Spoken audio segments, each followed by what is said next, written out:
역사를 건강하게 변화시켰던 분들에게는 언제나 두 가지 공통적인 특징이 나타납니다. 첫째는 자신이 마땅히 해야 할 일을 발견한 것입니다. 둘째는 그 일을 이룸에 있어서 어떠한 대가와 희생이 요구된다 할지라도 담대하게 용기를 가지고 그 일을 헤쳐나가며 그 일을 이루어 가는 것입니다. 자신이 마땅히 해야 할 일을 발견한 것을 소명이라고 한다면 그 소명을 이루기 위해서 어떠한 희생도 두려워하지 않고 담대하게 이룬 것을 용기라 이렇게 말할 수가 있습니다. 소명만 있어도 안 되고 또 용기만 있어도 안 됩니다. 이 소명과 용기가 둘 다 있을 때 세상을 변화시키는 일꾼으로 쓰임받을 수가 있습니다. 인생이 무의미하게 여겨지는 것은 소명과 상관없이 인생을 살았기 때문입니다. 소명과 상관없이 살아가는 인생은 언제나 다른 사람을 의식합니다. 다른 사람과 비교합니다. 소명이란 마치 지문과 같아서 모든 사람에게 똑같은 지문이 없듯이 모든 사람을 동일한 소명으로 부르지 않으셨습니다. 하나님께서는 나를 통해서, 다른 사람이 아닌 나를 통해서 이루시고자 하는 계획이 있습니다. 소명은 때로 직업과 같기도 하지만 대부분은 같지 않습니다. 우리가 직업을 택할 때 분명한 소명의식을 가지고 그러한 직업을 택하는 경우도 있지만 대개는 직업은 그저 살기 위해, 우리의 어떤 이 세상 속에서의 정착을 위해, 번영을 위해 택할 경우가 많지요. 대개 하나님의 소명을 깨닫게 된 것은 자신의 직업을 가지고 생활하다가 그 직업을 넘어선, 아니 그 직업 속에서 때로는 직업과 상관없는 소명을 발견할 때도 있습니다. 다른 사람과 비교하며 또 다른 사람을 기쁘게 하는, 다른 사람을 의식하는, 때로는 가식의 짐에 사로잡혀서 소명을 발견하지 못하고 살아갈 때 우리 인생은 헛되고 무의미하게 여겨지게 되는 것입니다. 소명과 상관없이 살아가는 사람은 너무 많은 일을 자신의 짧은 생애 가운데 이루려고 하다가 인생을 소모하게 됩니다. 소명은 나이와 상관없습니다. 소명은 은퇴와 상관없습니다. 일평생 하나님이 부르시는 그날까지 우리가 순종하며 나아갈 수 있는 것, 그것이 바로 하나님께서 우리 한 사람 한 사람을 부르신 소명인 것입니다. 또한 우리의 인생이 무의미하게 여겨지는 것은 그 발견한 소명을 담대하게 용기 있게 이루어가지 못했기 때문입니다. 용기가 필요한 것입니다. 진정한 용기는 정말 하나님께서 나를 통해서 이루시고자 하는 일에 온전히 순종하는 용기, 그 용기입니다. 때로는 머리로는 하나님이 나를 부르신 그 소명을 알지만 용기가 없어서, 담대한 용기가 없어서 그 소명을 따라 살아가지 못하는 경우도 있기 때문입니다. 하나님이 주시는 마음은 두려워하는 마음이 아니요, 능력과 근신과 그리고 사랑과, 그리고 이 하나님이 주신 소명에 순종할 수 있는 용기, 그것이 바로 하나님께서 우리에게 주시는 마음입니다. 오늘 우리가 함께 읽을 본문에 보면 우리 예수님의 삶의 모습 속에서 이 소명과 용기가 충만한 예수님의 모습을 보게 됩니다. 예수님께서 이 세상에서 우리를 위해서 이루신 구원 계획을 이루시는 그 소명과 그 십자가를 향하여 담대히 나아가시는 예수님의 용기, 그것이 우리에게 귀한 삶의 모범이 되고 또한 삶의 원리가 되는 것입니다. 오늘 본문을 보면 몇몇 바리새파 사람들이 헤롯이 예수님을 죽이려고 한다는 정보를 입수하고 예수님께 그 정보를 알려드리는 그러한 모습이 나옵니다. 오늘 보면 31절의 말씀을 우리 함께 읽겠습니다. 시작. 그때 몇몇 바리새파 사람들이 예수께 와서 말했습니다. 여기서 떠나 다른 곳으로 가십시오. 헤롯이 당신을 죽이려 합니다. 여기서 발견할 수 있는 새로운 사실은 모든 바리새파 사람들이 예수님을 다 대적하지는 않았다는 것입니다. 그중 일부 몇 사람은 예수님을 존경했고 또 예수님을 도와드리고 싶어 했고 또 예수님을 모든 위협으로부터 벗어나게 하려고 노력했다는 것이죠. 그 사람들이 중요한 정보를 입수했습니다. 헤롯이 예수님을 죽이려 한다는 것이죠. 그 정보를 예수님께 알려드린 것은 분명 예수님 편이라고 할 수 있습니다. 그러한 정보를 예수님이 들었을 때 예수님이 어떻게 반응했는가? 그 반응이 바로 32절, 33절의 말씀이죠. 우리 같이 함께 읽겠습니다. 시작. 예수께서 말씀하셨습니다. 그 여우에게 가서 말하라. 오늘과 내일은 내가 귀신을 쫓아내고 사람들을 고쳐줄 것이다. 그리고 셋째 날이 되면 내 뜻을 이루리라. 그러나 오늘과 내일 그리고 그 다음 날에도 나는 마땅히 내 갈 길을 가야 한다. 예언자는 예루살렘 밖에서 죽을 수 없는 법이다. 자, 이 말씀에서 또한 예수님의 새로운 모습을 발견하죠. 예수님께서 가끔 신랄한 표현을 자주 쓰셨습니다. 그 여우에게 가서 말하라. 여우라는 단어가 예수님의 입에서 나올 때 제자들이 얼마나 놀랐을까. 그 여우에게 가서 말하라. 그 여우는 헤롯을 의미하는 것이죠. 헤롯을 가리켜 저 여우에게 가서 말해라. 예수님은 헤롯의 간교하고 교활한 그 악한 모습을 지적하기 위해서 여우라는 단어를 사용하셨습니다. 예수님께서 아무런 이유 없이 그리고 무지막지하게 그 당시에 권력자들과 충돌하신 것은 아닙니다. 예수님은 당시에 최고 권력자였던 헤롯의, 정확하게 말하자면 헤롯 안티파스죠. 헤롯 안티파스는 헤롯 대왕 이후에 4명의 분봉왕으로 그 유대 지역이 분할돼서 통치될 때의 한 분봉왕이죠. 헤롯 안티파스. 이 사람이 바로 세례 요한을 죽인 사람이죠. 자신을 비판하고 자신의 죄를 지적한다는 이유로 세례 요한을 죽인 사람. 그 사람이 이제 또 예수님을 죽이려고 하고 있습니다. 그러한 잔인하고 포악하고 교활하고 그리고 간교한 당시 약한 정치 지도를 향하여 저 여우라 이렇게 말한 그 단어 하나로도 예수님 죽임당할 수 있어요. 세례 요한은 여우까지라는 단어도 쓰지 않았어요. 그냥 그 헤롯의 죄악을 지적했을 뿐이에요. 그런데 예수님은 그 헤롯을 향하여 그 여우에게 가서 말하라 라고 담대하게 말할 수 있는 것은 이 단어 하나만으로도 예수님은 죽임당할 수 있는 거예요. 그러나 예수님은 얼마나 담대하십니까? 그리고 얼마나 헤롯의 그 죄악의 실상을 이 여우라는 동물을 비유로 해서 얼마나 정확하게 지적하고 계신 것입니까? 예수님께서 이렇게 여우라는 단어를 쓰셨다고 해서 우리 모두도 또 이 여우라는 단어를 막 사용해서는 안 돼요. 자기가 마음에 안 든다고 저 여우에게 가서 말하라. 예수님도 여우라는 단어 쓰셨다. 이런 식으로 이렇게 예수님이 쓰셨다고 해서 모두가 쓸 수 있는 게 아니에요. 하나님 보실 때 우리 모두가 다 여우입니다. 예수님이 쓰셨다고 우리가 다 쓸 수 있다고 정당화해서는 안 됩니다. 자, 예수님은 이 바리새인들이 전해준 살해 계획을 듣고는 오히려 더욱 담대하게 자신의 소명을 여우 같은 헤롯에게 전하라고 말합니다. 오늘과 내일은 귀신을 내어 쫓고 가르칠 것이다. 그리고 3일째는 내 뜻을 이루리라. 예수님께서 여기 오늘과 내일 그리고 셋째 날 이런 표현을 쓰신 것은 매우 이 문학적인 표현이에요. 이 여우도 이 비유를 통해서 말씀하셨지만 오늘과 내일 그리고 셋째 날에는 내가 내 뜻을 이루리라. 오늘과 내일은 귀신을 쫓아내고 사람들을 가르칠 것이다. 왜 이렇게 예수님께서 오늘, 내일 그리고 3일째에 자신의 계획을, 자신의 어떤 스케줄을 말씀하시는 걸까요? 헤롯에게 내가 3일 동안 무엇을 할지를 말하라는 거예요. 그것을 통해서 우리에게 가르쳐 주시는 것은 무엇일까요? 매우 이것은 시적이면서도 상징적이면서도 매우 그 통찰력 있는 표현이죠. 여러분, 우리는 내 뜻대로 매일매일을 살아가는 것 같지만 사실 오늘 하루도 내 계획을 내 마음대로 할 수가 없어요. 하나님께서 우리의 삶을 축복하지 않으면 내가 오늘 하루 나는 이러한 인생을 살겠다고 해도 무슨 일이 생길지 어떻게 합니까?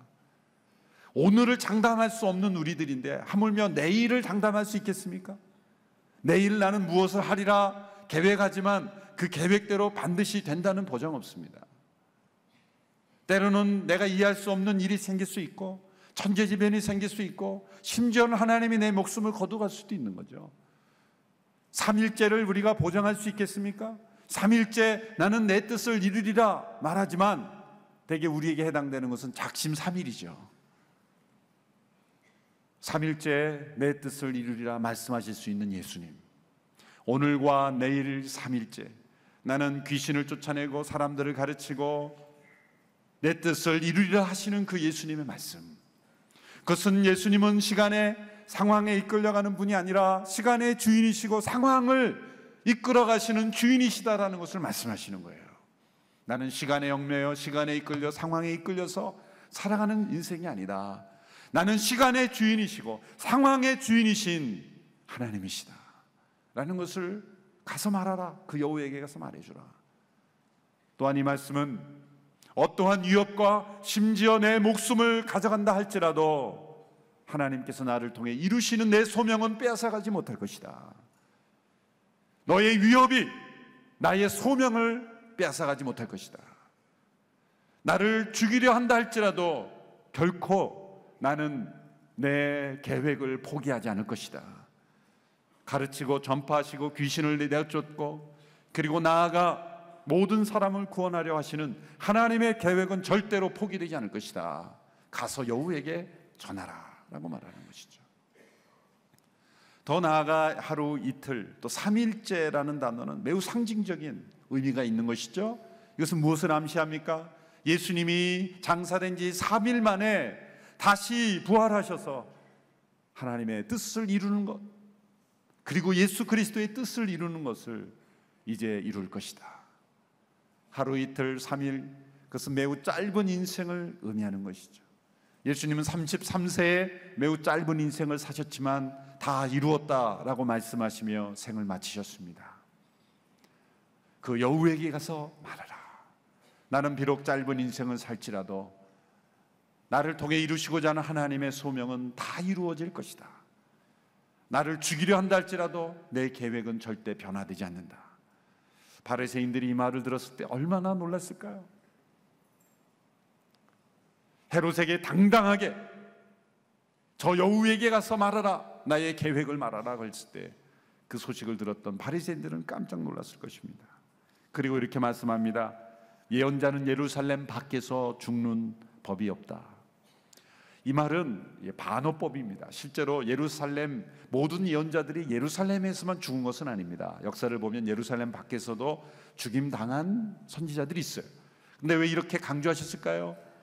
가장 종교적인 도시, 하나님께서 택하신 도시, 예루살렘 성전이 있는 도시, 하나님을 가장 공경해야 될 예루살렘이 하나님이 보낸 예언자, 하나님의 사람들을 죽이고 핍박하고 심지어 하나님의 아들을 죽이는데 앞장선 도시가 되었다는 것, 그것을 안타깝게 여기며 예수님께서 반어법으로 장차 예수님도 예루살렘에서 죽임당할 것을 말씀하시며 예루살렘에서 예언자들이 죽임당한 것을 강조하신 것이죠.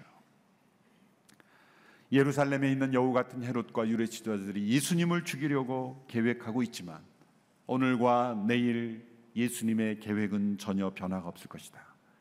예수님 오히려 담대하게 예수님이 뜻하신 계획대로 그 소명을 향하여 나아가는 용기를 보여주셨습니다. 모든 사람들에게 죽음은 피하고 싶고 또 피하고 싶고 피해야 되는 것이지만 예수님께서는 죽음은 피해야 되는 것이 아니었습니다. 오히려 그것은 예수님의 계획의 절정이었습니다. 그렇다고 해서 예수님을 죽인 악인들의 책임이 정당화되는 것은 아니에요. 예수님이 죽음을 택하셨다 그래서 예수님을 죽음으로 내몬 사람들의 책임이 면제되는 것은 아닙니다. 그들은 예수님을 악하게 죽이려고 했지만 예수님은 자신의 소명을 이루기 위해서 다가올 죽음을 피하지 않았다는 거예요. 그 죽음을 향하여 의로운 길을 담대하게 걸어가심으로 십자가가 나타난 것입니다. 이 놀라운 하나님의 섭리와 계획을 통해 우리의 구원이 이루어진 거예요. 예수님은 그 소명을 향하여 담대하게 나가셨어요. 사도행전에 보면 사도 바울에게도 이 비슷한 상황이 일어나죠. 예수님께는 이 바리새인들이 와서 헤롯이 죽이려 한다는 소식을 전해줬지만 사도 바울에게는 성령님께서 직접 고난과 죽음이 기다리고 있다는 것을 예언해 주셨어요. 그런데 성령님께서 장차 내가 예루살렘에 들어가면 고난 받는다는 것, 죽임 당할 수 있다는 것을 성령께서 가르쳐 주셨지만 사도 바울은 어떻게 반응했습니까? 유명한 사도 바울의 고백이 사도행전 20장 23절 24절에 나오죠. 우리 같이 한 목소리로 함께 읽어보도록 하겠습니다. 시작. 오직 내가 아는 것은 어떤 도시에 가든지 감옥과 고난이 나를 기다리고 있을 것을 성령께서 내게 증거해 주실 뿐입니다. 그러나 나는 내가 달려갈 길과 주 예수께서 내게 주신 사명, 곧 하나님의 은혜의 복음을 증거하는 사명을 다 완성하기 위해서라면 내 생명을 조금도 귀한 것으로 여기지 않았습니다. 자, 성령께서 사도 바울에게 장차 내가 예루살렘에 들어가면 이런 고난이 있을 것이라는 걸 가르쳐 주셨어요. 사실 믿음이 약한 저희들 같으면 어떻게 했을까요? 하나님께서 이 고난의 길을 피하라고 미리 가르쳐 주시는구나. 감사합니다, 성령님. 거기로 가지 않겠습니다. 그렇게 피할 길로 여기지 않을까요? 여러분이라면 어떻겠어요? 저는 솔직히 그랬을 것 같아요. 하나님, 제가 예루살렘으로 가지 말라고 이렇게 장차 있을 고난을 알려주시는군요. 여러분이라면 어떤 선택을 하셨을까요? 성령님께서 장차 여러분들이 가고자 하는 하나님의 소명을 따라 복음을 증거하기 위해서 어느 도시에 가려고 계획을 했는데 성령께서 가르쳐 주시는 거예요. 성령께서는 가지 말라고 말씀하지 않으셨어요. 내가 그 도시에 가면 고난이 있을 것이다, 죽을 수도 있을 것이다, 그렇게 분명히 가르쳐 주셨어요.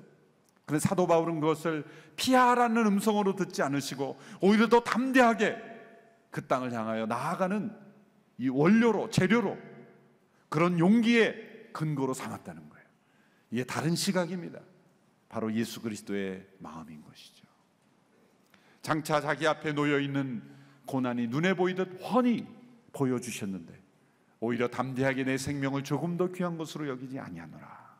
이런 고백을 가지고 담대하게 소명을 향하여 나아갔던 사도 바울, 그것이 바로 예수 그리스도의 모습입니다. 이렇게 소명을 따라 살아가는 분들은 때로 나에게 어떤 희생과 어떤 대가가 요구된다 할지라도 그 소명을 향하여 담대하게 나아가는 용기를 우리에게 보여주십니다.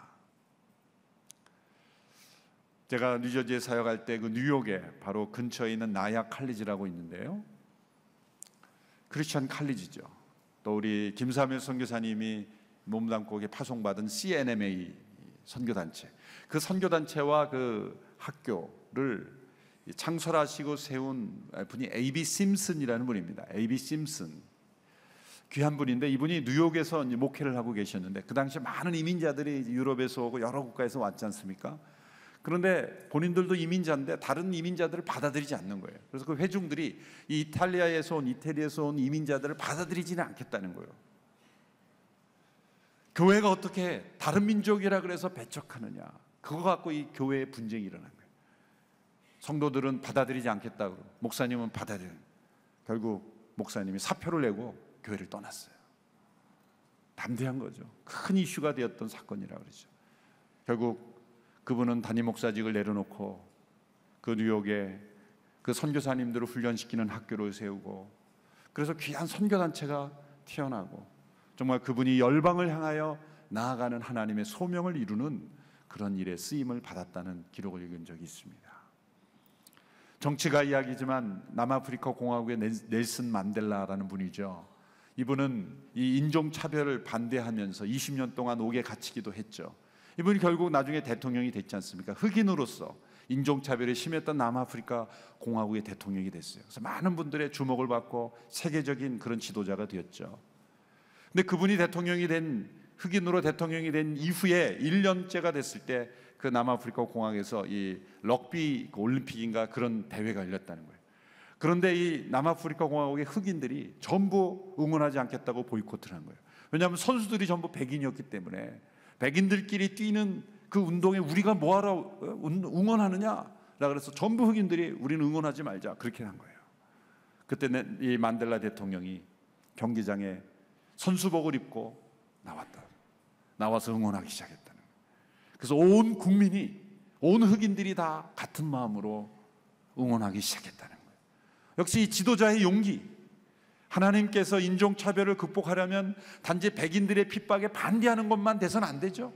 백인들을 축복하고 함께 하나가 되는 모습을 해야만 진정한 지도자는 거예요. 그래서 이 만델라 대통령을 통해서 이 남아프리카 공화국이 하나가 되는 그러한 모습을 보여주셨다는 것. 이것도 용기죠. 하나님이 나에게 인종차별을 극복하게 하는 그러한 부르심을 향하여 때로는 대중의 인기도 내려놓을 줄 아는, 때로는 자신의 위치도 내려놓을 줄 아는, 때로는 자신에게 주어진 모든 기득권도 내려놓을 줄 아는 그런 용기, 그런 용기가 소명을 이루어지는 거예요. 소명을 깨닫는 것만 중요한 것이 아니라 그 소명을 이루는 데 필요한 대가가 있다면 그것을 과감하게 그 용기를 있게 내려놓을 줄 아는 것, 이것이 바로 하나님의 뜻이 우리를 통해서 이루어지는, 소명이 이루어지는 데 꼭 필요한 것입니다. 여러분, 예수님의 이러한 담대한 용기가 어디서 나온 것입니까? 오늘 마지막 말씀 34절 35절에 그 용기가 어디에서 나왔는지를 우리에게 가르쳐 주십니다. 우리 34절 35절의 말씀을 우리 같이 한번 읽겠습니다. 시작. 오 예루살렘아 예루살렘아, 내가 예언자들을 죽이고 내게 보낸 사람들을 돌로 치는구나. 암탉이 제 새끼를 날개 아래 품듯이 내가 얼마나 너희 자녀들을 모으려고 했더냐. 그러나 너희가 원하지 않았다. 보라, 이제 너희의 집은 황폐한 채로 남을 것이다. 내가 너희에게 말한다. 너희가 주의 이름으로 오시는 그분은 복이 있다라고 말할 때까지 너희가 다시는 나를 보지 못할 것이다. 이 죽음을 두려워하지 않는 예수님의 담대한 용기는 어디서 나온 것일까요? 사랑과 긍휼에서 나오는 거예요. 예루살렘을 향한 예수님의 그 뜨거운 사랑, 예수님의 용기는 차가운 용기가 아니라 뜨거운 용기, 따뜻한 용기였다는 거예요. 예수님이 어떻게 여우 같은 헤롯이 죽이려고 하는데도 그 예루살렘을 향하여 피하지 않고 담대하게 나가시셨습니까?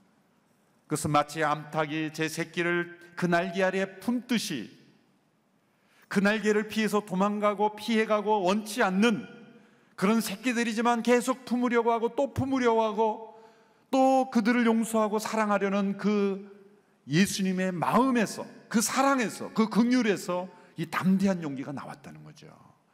여기 보면 예수님께서 당신을 암탉으로 비유했잖아요. 오늘 본문에 보면 동물 비유가 2개가 나와요. 헤롯은 뭐예요? 여우예요. 예수님은 암탉이에요. 그래서 제가 설교 제목을 고민을 했는데 설교 제목을 이렇게 처음에 생각했어요. 닭장 속에 들어온 여우, 뭐 이렇게. 근데 무슨 동화 제목 같아가지고 지금 형국은 그렇게 된 거예요. 예수님이 그 암탉으로 품으시는 그 새끼들을 핍박하고 그들을 억압하는, 그리고 그 암탉을 죽이려고 하는 여우가 닭장 속에 들어온 거예요. 근데 저는 왜 암탉으로 비유했을까? 구약에 보면 출애굽기에 보면 독수리로 비유했죠. 하나님은 독수리처럼 내가 너희를 날개로 업어서 인도하였다. 또 이 호세에서 보면 표범도 나오고요, 표범도 나오고 또 사자도 나오고 얼마나 용맹한 그런 동물들이 많아요. 여우를 단 한 칼에 날려버릴 수 있는, 여우를 그 도망가게 할 수 있는 동물들이 얼마나 많아요. 그러나 나는 동물의 왕국의 사자인, 동물의 왕인 사자다, 그렇게 표현하면 얼마나 우리가 좀 신날까. 이 여우에게 그냥 당할 수 있는 암탉으로 비해서 얼마나 약해 보여요. 그래서 예수님 너무 비유가 약하게 하셨다, 그렇게 생각될 수 있지만 이것은 예수님의 놀라운 그런 지혜가 담겨있는 비유인 거예요. 예수님께서 예수 자신을 암탉으로 비유했을까요? 예수님은 헤롯과 무력으로 싸우러 오신 분이 아니기 때문에 그래요. 예수님 만일 당시의 정치 지도자들과 무력으로 싸우러 오신 분이 이렇게 비유했을까요? 내가 여우라면 나는 호랑이다, 나는 사자다, 나는 표범이다, 그렇게 말씀하셨을 거예요. 그런데 왜 여우에게 잡혀 먹을 수밖에 없는 암탉으로 비유하셨을까요? 암탉은 여우와 싸울 수 있는 능력은 없는 존재로 보입니다. 그러나 한 가지 중요한 것은 자신의 새끼를 날개로 품는 데는 최선을 다하는 동물인 거예요. 그 달걀을 가슴에 품고 부화시키고 그리고 그 새끼들을, 병아리들을 그 날개 아래 품으려고 노력하는 암탉처럼 예수님은 예루살렘을 품고 예루살렘을 사랑하고 예루살렘을 구원하기 위하여 십자가로 향하고 나아가고 계셨죠. 여우가 와서 그 암탉을 제거하는 거예요.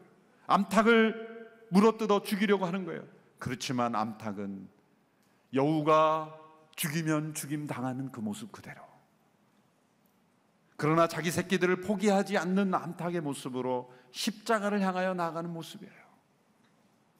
예수님은 세상의 정치가들과 싸워서 세상의 정치가가 되기 위해 세상에 오신 분이 아니라 세상을 하나님의 뜻과 공의로 구원하러 오신 분이기에 암탉처럼 여우에게 예수님은 잡혀먹은 것처럼 보여요.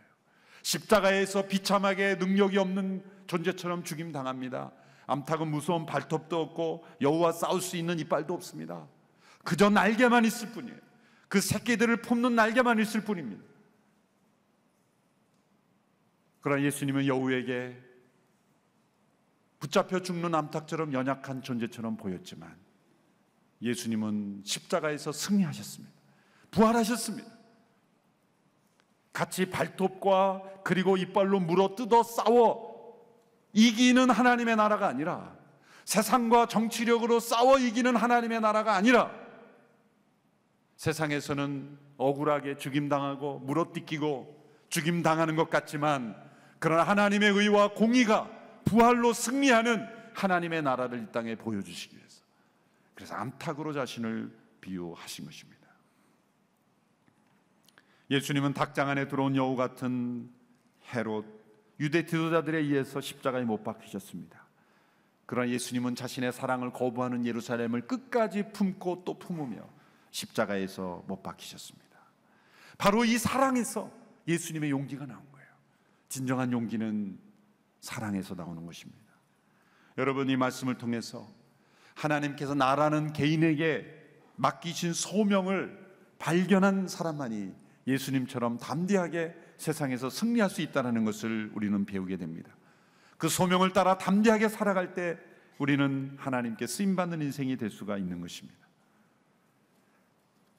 우리는 사실 이 소명을 따라갈 때 고난과 위협 앞에 무너지기보다는, 고난 앞에 우리가 좌절하기보다는 유혹 앞에 더 무너질 때가 많습니다. 사실 유혹이 고난보다 더 먼저 옵니다. 우리는 이 고난이 올지라도 소명을 따라 가는 인생을 하는 사람이 극히 적은 것은 고난이 오기 전에 이미 유혹 앞에 다 무너지기 때문이에요. 예수님도 이런 십자가의 고난이 오기 전에 먼저 광야의 시험과 유혹이 먼저 왔죠. 예수님께서 당하셨던 유혹이 우리에게도 동일하게 있어요. 대부분의 많은 경우가 유혹에서 다 무너져 버려요. 그러니까 뭐 소명을 따라갈 때 고난 속에서 선택하고 말고가 없어요. 되게 유혹에서 다 넘어지기 때문에. 유혹을 통과한 사람이 이 고난 속에서 내 소명을 택할 것인가 아니면 고난을 피할 것인가를 고민하게 되는 것이에요. 그러므로 이 말씀에 적용할 때 우리는 먼저 고난이 다가올까 두려워할 필요가 없이 유혹을 먼저 이기는 것도 해야 돼요. 유혹을 이기고 나아가면 언젠가 고난이 올 거예요. 그러면 그 고난도 우리가 소명을 따라 승리하며 나아갈 때 십자가에서 승리하신 승리가 우리에게도 찾아올 줄로 믿습니다. 우리 모두가 예수님이 오늘 한 말씀처럼 나는 마땅히 내 갈 길을 가야 한다. 여러분, 우리가 마땅히 가야 할 길을 발견한 우리 모두가 되기를 바랍니다. 그리고 마땅히 가야 될 길이라면 어떠한 희생과 고난이 요구된다 할지라 때로 유혹을 이기고 승리하며 나아가는, 그래서 우리를 통해 하나님의 뜻이 이루어지는 우리 모두가 되기를 축원합니다.